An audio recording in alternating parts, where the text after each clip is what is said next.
Guys imagine करो कि आधी रात में 2 बज रहे हैं, आप एक सुनसान सड़क पर खड़े हो अकेले।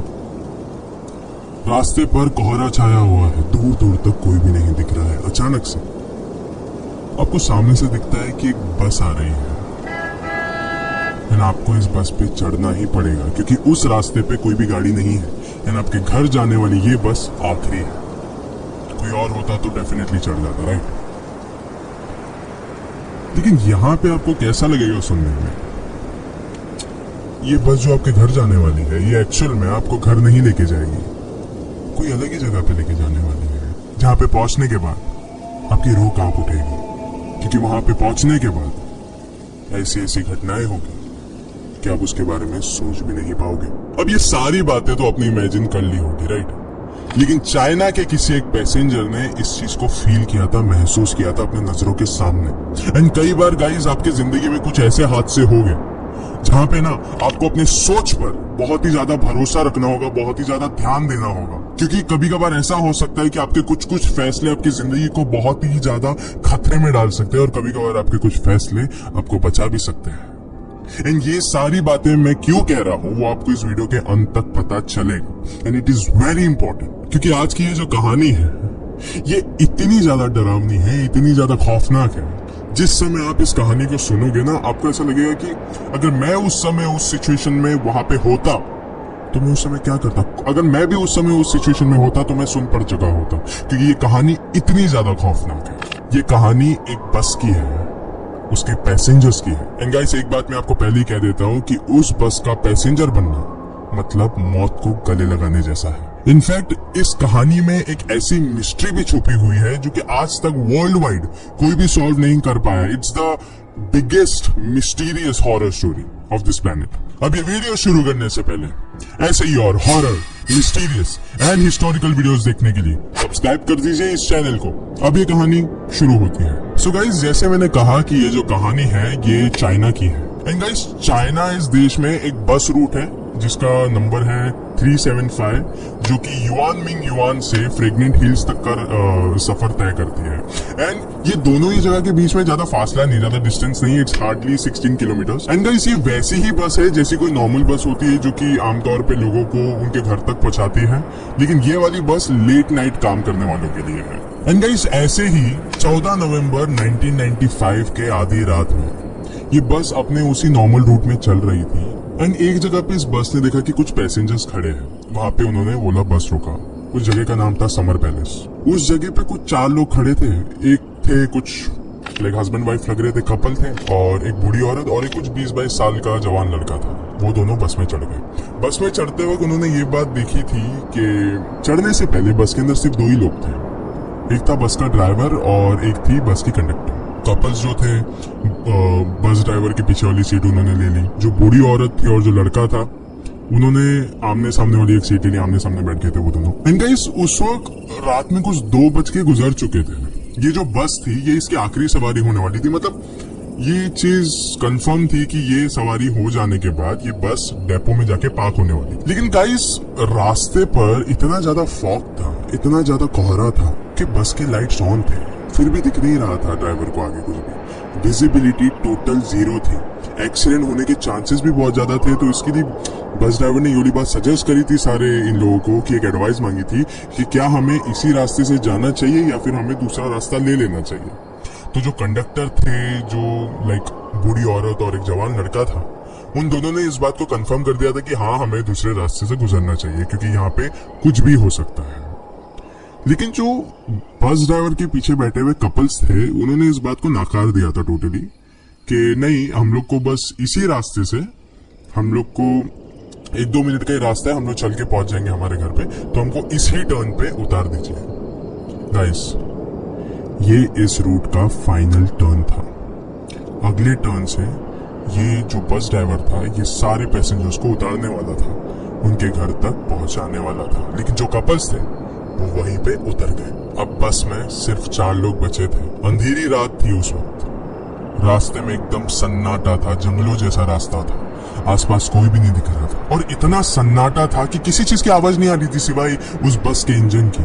किसी चीज की आवाज नहीं थी, एकदम साइलेंट था, पिन ड्रॉप साइलेंट। बस में कोई भी एक दूसरे को नहीं जानते थे, तो ऑफकोर्स वो एक दूसरे से बात नहीं कर सकते थे। बस उनके पास एक ही ऑप्शन बच रहा था कि अंधेरी रात में बस अपनी खिड़की के पास बैठ के वो बाहर का जो नजारा है वो उसको एंजॉय कर सकते हैं, जो ठंडी हवा आ रही है उसका लुत्फ उठा सकते हैं। वो जो बूढ़ी औरत थी वो ये सब कुछ करके अपना वक्त काट रही थी। एंड उसी वक्त बस ड्राइवर ने बस को इमीडिएटली ब्रेक लगाया। वो जो लड़का था वो इमीडिएटली शॉक्ड में उसने उस बस ड्राइवर पे चिल्लाया कि ये सब कुछ क्या है, आधी रात में ऐसे सुनसान जगह पर आप गाड़ी कैसे रोक सकते हो, दिख नहीं रहा है आपको यहाँ पे कितनी ठंड है। बस ड्राइवर पीछे मुड़ा, पलटा, उसने कहा कि ध्यान से देखो, रास्ते के बीच में 3 लोग खड़े हैं, उन्होंने इशारा किया है बस को रोकने का।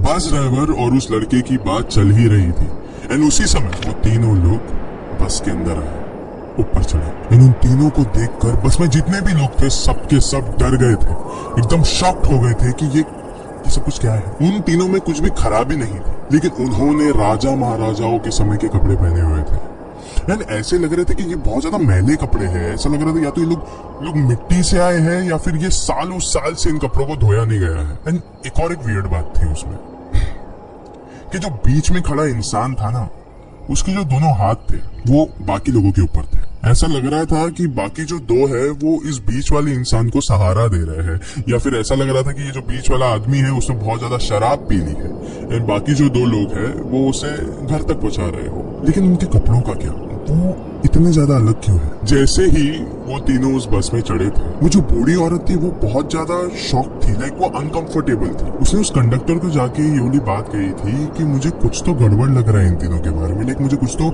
अच्छी फीलिंग नहीं आ रही है इन तीनों के बारे में, कुछ तो गलत है। फिर उस कंडक्टर ने उस बूढ़ी औरत की बातें सुनने के बाद ये वाली बात कहा कि मैं भी इस बात को अच्छे से समझ सकती हूँ, लेकिन यहाँ पे पास में थोड़े ही मिनटों की दूरी में एक थिएटर है एंड मुझे ऐसा लगता है कि ये जो लोग हैं ये तीनों, ये उसी थिएटर से आए हैं, ड्रामा वाले लगते हैं। फिर उस बूढ़ी औरत को और ज्यादा ऐसा अनकंफर्टेबल महसूस होने लग गई थी वो, क्योंकि वो जो लड़का था जवान वो तो शांत हो गया था कंडक्टर की ये सारी बातें सुनकर, लेकिन वो बूढ़ी औरत ना बहुत ज्यादा अलर्टेड हो गई थी कि अगर ये ड्रामा वाले हैं तो ये कंडक्टर आके हमें क्यों कंसोल कर रही है। वो लोग भी ये बात बता सकते थे हमें, एंड अगर उस बीच वाले ने ज्यादा पी रखी है तो उसके जो बाल है वो उसके पूरे चेहरे के ऊपर क्यों है। ये सारे सवाल उस बूढ़ी औरत के दिमाग में चल रहे थे, बहुत सारे, एकदम खिचड़ी पक रही थी। और फिर से उस बस में वही वाला सन्नाटा छा गया जो कि कुछ समय पहले था एंड ये जो सवाल थे ना उस बूढ़ी औरत के दिमाग में घूम रहे थे बार बार। तो फिर वो बूढ़ी औरत ना अवॉइड नहीं कर रही थी इन बातों को, अपनी तिरछी नजर से उन्हीं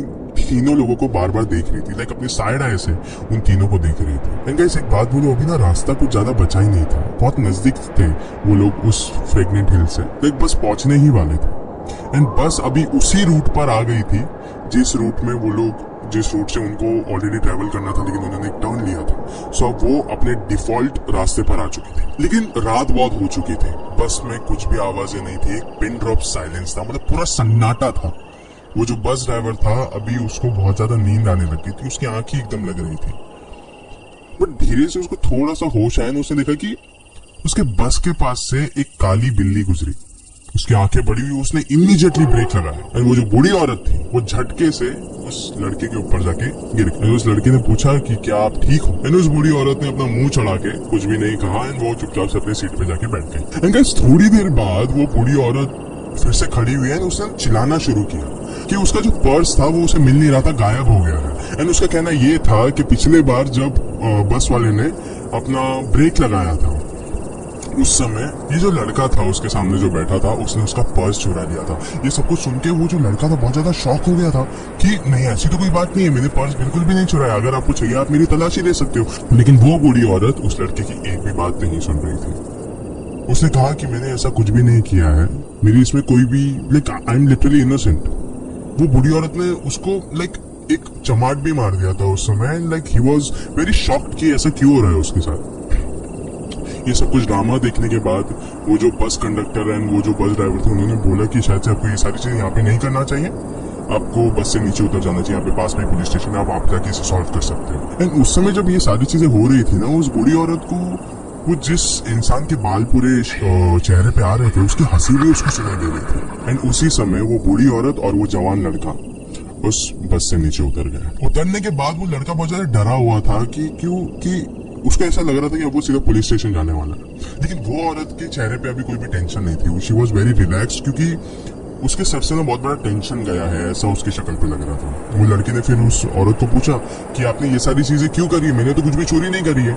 फिर उस औरत ने बोला है कि इतनी आपको चिल्लाने की जरूरत नहीं है, आपको मुझे शुक्रिया अदा करना चाहिए। सच बताओ तो मैंने तुम्हारी जान बचाई है ये सब कुछ करके। एंड उस लड़के को ज्यादा कंफ्यूज ना करते हुए उस औरत ने उस लड़के को एक कहानी सुनाई। फिर बूढ़ी औरत ने एक बात कही उस लड़के को कि जैसे वो जो 3 लोग थे जब वो लोग बस में चढ़े, तो मैंने एक चीज नोटिस करी थी कि कुछ तो गलत है इनके साथ, लाइक कुछ तो वाइब चेंज है, कुछ तो नेगेटिव है इनके साथ। एंड यही सब महसूस जब मैं कर रही थी तो मैं लाइक कॉन्स्टेंटली उनकी तरफ अपनी नजर रख रही थी। अपनी तिरछी नजर में हमेशा उनको रखा हुआ था कि कुछ तो है यहाँ पे जो मुझे अभी पता चलेगा। फिर जैसे ही एक हवा का झोंका आया, तो जब वो बीच वाले की जो बाल थे वो जब हवा में उड़े, तो उस समय मैंने देखा कि उसकी कोई शक्ल ही नहीं थी। He was a faceless ghost. And अगर किसी का चेहरा नहीं है, ये एक पैरानॉर्मल एंटिटी हो सकती है। एंड जब मैंने तीनों लोगों के पैरों की तरफ भी देखा था, तो मैंने एक चीज देखा कि उन तीनों में से किसी के भी पैर भी नहीं है। एंड इससे पहले हम उनके शिकार बनते हैं, उसी से पहले मैंने ये सारा ड्रामा क्रिएट किया कि इट्स बेटर कि हम लोग यहाँ से निकले जल्द से जल्द। एंड हमको इनका शिकार नहीं बनना चाहिए। इनका शिकार बनना मतलब जैसे मौत को करीब करना हुआ। ये सारी बातें सुन के वो जो लड़का था वो बहुत ज्यादा इमोशनल हो गया था। उसने उस औरत को एक हक कर लिया था। एंड फिर उस लड़के ने एक सजेशन दिया उस औरत को कि हमारी तो जान बच गई, लेकिन वो जो बस कंडक्टर और वो जो बस ड्राइवर है उनकी जान को खतरा हो सकता है। तो एक काम करते हैं, हम पुलिस को जाके जल्द से जल्द इत्तला कर देते हैं, शायद से उनकी जान बच जाए। लेकिन आपको भी पता है कि कभी भी ऐसी कोई हॉरर या मिस्टीरियस कोई भी बात होती है तो जो पुलिस वाले रहते हैं वो इस पे इतना ज्यादा गौर नहीं करते, वो इतना ज्यादा लाइक फोकस नहीं कर पाते, सब लोग अटेंशन नहीं देते। वो लोग गए, उन्होंने ये सारी बातें बताई पुलिस को, एंड वही हुआ। बिल्कुल भी उनको फोकस नहीं मिला, बिल्कुल भी अटेंशन नहीं मिला। ये सारी बातें देखकर वो बूढ़ी औरत और वो जो जवान लड़का था वो वहां से निकल गए, ये सोच के कि चलो उन दोनों की जान नहीं बच सकी होगी, लेकिन हमारी तो जान बच गई। लेकिन गाइस, अभी आपको लग रहा होगा कि ये जो कहानी है, ये जो हॉरर स्टोरी, ये यहीं पे खत्म हो गई होगी, राइट? नहीं, अभी जो मिस्ट्री है, अभी जो हॉरर है, वो तो बस अभी शुरू हुआ। गाइस, 14 नवंबर को ये वाली बस अपने डेस्टिनेशन पे जाने के लिए निकली थी, लेकिन ये कभी भी अपने डेस्टिनेशन पे पहुंची ही नहीं। पुलिस को जैसे ही ये बात का पता लगा, उन्हें याद आई वही बूढ़ी औरत और वो यंग लड़का। फिर वो जो पुलिस वाले थे वो 15 नवंबर के टाइम पे बाहर निकले इस बस को ढूंढने के लिए, आसपास के सीसीटीवी कैमरा में पता लगाने के लिए। तो एक सबसे ज्यादा शॉकिंग बात पता चली, जिस स्टेशन पे या फिर जिस जगह पे वो बूढ़ी औरत और वो यंग लड़का उतरे थे उस बस के बाहर, वहीं तक का सीसीटीवी फुटेज इस पूरे इलाके में कैप्चर्ड है। उसके आगे किसी भी सीसीटीवी कैमरा में वो बस कैप्चर ही नहीं हो पाई। कहीं पे भी वो बस की विजिबिलिटी ही नहीं थी कि वो बस एग्जिस्ट भी करती थी या नहीं। It is so strange, like literally mysterious. पूरा दिन उस बस को ढूंढने के बाद वो बस नहीं मिली। उसके अगले दिन लेकिन उनको उस बस का पता चला। जैसे उस बस का पता चला, वो सब के सब वहां पे भागते हुए गए। जाते समय उनको एक बात पता चली कि ये जो बस है ये फ्रेगनेंट हिल्स के आसपास नहीं है। फ्रेगनेंट हिल्स से 100 किलोमीटर दूर एक नदी में डूबी हुई मिली है ये बस। सब के सब वहां पे भागते हुए गए, सब लोग वहां पे इकट्ठा हो गए। पूरी पुलिस फोर्स ने मिलके उस बस को बाहर निकाला। एंड फिर जब बस को बाहर निकाला गया तो उस वक्त जो बस के अंदर मिला उससे सब लोग शॉक हो चुके थे। मैं जब खुद ने सुना तो मेरे भी रोंगटे खड़े हो चुके थे उस वक्त। उस बस में मिली 3 लाश, एक बस ड्राइवर की, दूसरी उस बस कंडक्टर की, और तीसरा वो ही आदमी का जो कि उन दोनों लोगों के बीच में बैठा हुआ था, जिसने पुराने जमाने के कपड़े पहने हुए थे। एंड गाइस, आपको पता है कि सबसे ज्यादा शॉकिंग बात क्या थी? सिर्फ 2 दिन हुए थे उन लोगों को मर के, लेकिन इन लोगों की बॉडी पूरी तरीके से डिकम्पोज हो चुकी थी, सड़ चुकी थी, इतनी ज्यादा सड़ चुकी थी सिर्फ 2 दिन के अंदर, वो भी पानी के अंदर। ये पॉसिबल कैसे है? एंड गाइस, ये जो बस थी विदाउट एनी स्टॉप फ्रेग्रेंट हिल से लेकर 100 किलोमीटर दूर तक इस रिवर में आई कैसे? इसकी पॉसिबिलिटी क्या है? फिर पुलिस ने जो पेट्रोल की टंकी थी उसको ओपन किया। पेट्रोल के टैंक में पेट्रोल का एक बूंद भी नहीं था, लेकिन एक चीज जरूर था, और वो था खून। एंड गाइस, आज तक इनमें से एक भी सवाल का जवाब किसी को भी नहीं मिला इस दुनिया में कि आखिर 2 दिन पुरानी लाश इतनी ज्यादा कैसे सड़ सकती है? कि सिर्फ 2 दिन हुआ है, वो भी पानी के अंदर है ये वाली लाश, एंड वो भी डिकम्पोज, सड़ चुकी है पूरी तरीके से। How is that possible? And एक बस जिसकी जो ताकत है, जिसमें जो पेट्रोल है, वो ही शायद से सिर्फ फ्रेगनेंट हिल्स तक का भराया गया होगा, एंड वो भी फ्रेगनेंट हिल्स के कुछ 100 किलोमीटर दूर किसी नदी में पड़ी हुई है ये वाली बस। How is that possible? बस ने जब उस बूढ़ी औरत और उस जवान लड़के को जब छोड़ा एक जगह पे, वहीं तक की सीसीटीवी फुटेज अवेलेबल है, और उसके आगे की कहीं की भी सीसीटीवी फुटेज अवेलेबल नहीं है, जबकि हर एक जगह पे सीसीटीवी अवेलेबल है, हर एक रास्ते पर, एंड वो नहीं दिखा। How is that possible? And सबसे बड़ा सवाल कि वो आसपास के लोग कौन थे जिन लोगों ने उस शराबी इंसान को पकड़ के रखा था? क्या ये कोई भूत प्रेत थे? क्या ये कोई आत्मा थी जिन्होंने उस आदमी को मारा और बाद में बस कंडक्टर और उस ड्राइवर को भी मार दिया? कौन है? आज तक इन सवालों का जवाब किसी को भी नहीं मिला। It is that mysterious. And guys, मुझे ना एक बात बहुत ही ज्यादा क्रीपी लगी थी कि ये बस ड्राइवर ने वही वाला रूट क्यों चूज किया जहाँ पे वो 3 लोग उसको मिलने वाले थे? क्यों? क्या उसको ये वाली बात पहले से ही पता थी? देखो, इन माई सिंपल वर्ड्स, ये वाली बात कभी भी कहीं पे प्रूव नहीं हुई है कि ये जो मिस्ट्री है, ये कभी प्रूव नहीं हुई है कि क्या हुआ था असल में उस रात में, वो बूढ़ी औरत और वो जवान लड़के से क्या है ये सब चीजों का कनेक्शन। लेकिन एक चीज मैं मानता हूँ कि वो बस ड्राइवर एंड वो कंडक्टर की मौत बहुत पहले से हो चुकी थी। लेकिन गाइस, फिर भी इसकी रियलिटी क्या है वो मैं आज तक नहीं पता चलेगी। एंड गाइस, मेरा मानना ये है कि आज भी हर रात को वो जो बस है वो आज भी निकलती है फ्रेगनेंट हिल्स के रास्ते पे निकलने के लिए। आज भी लोगों को वो अपना शिकार बनाती होगी। आज भी वो बस उसी रास्ते पे आधी रात में चलती होगी। सो गाइस, अब इस वीडियो के अंत होने से पहले मैं आपको एक बात कह देना चाहता हूँ कि जब भी आप आधी रात में कहीं पे भी बाहर जाओ तो एक चीज का ना हमेशा ध्यान रखना कि जिसके भी साथ आप ट्रैवल कर रहे हो उसको एक चीज आप हमेशा कह देना कि जिस रास्ते को आप जानते हो उसी रास्ते से ट्रैवल करना। वरना ऐसा हो सकता है कि आपका जो कैब ड्राइवर हो या कोई भी ड्राइवर हो वो आपको एक अलग ही सुनसान रास्ते से लेके जा रहा हो, एंड आपको लग रहा हो कि आप 2 लोग हो, लेकिन असल में आप सिर्फ एक ही हो। उस सुनसान से रास्ते पर वो ड्राइवर है ही नहीं, कोई गाड़ी चला ही नहीं रहा है, बस आप बैक सीट पर अकेले बैठे हुए हो। सो गाइस, अब ये कहानी यहीं पे खत्म होती है।